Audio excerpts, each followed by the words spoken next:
marine à Toulon est vraiment ravie de pouvoir participer à l'accueil de ces bateaux. C'est quand même la première fois depuis extrêmement longtemps qu'il n'y a pas autant de voiliers.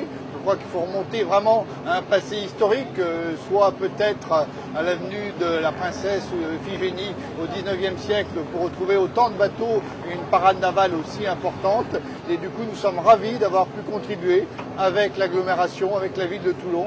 Et je crois que sans nous, d'ailleurs, les choses n'auraient pas pu être faites.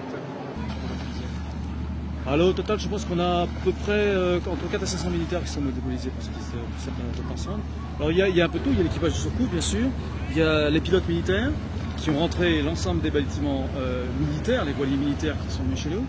Il y a le personnel des remorqueurs qui ce matin, si vous avez bien observé, a travaillé aussi bien au profit des militaires que des pilotes civils. Il y a la coordination, et ça c'est la vie de tous les jours, toute l'année, entre les pilotes civils et les pilotes militaires.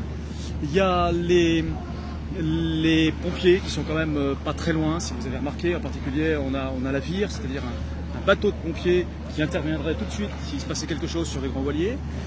On a les fusiliers, que ce soit des réservistes ou que ce soit des fusiliers d'active, qui sont là à proximité des zones qui sont réservées au personnel civil, à la fois dans le cadre d'une intervention éventuelle, pour pouvoir ouvrir les portes, ne serait-ce que s'il se passait un mouvement de foule, pour pouvoir rapidement dégager tout le monde.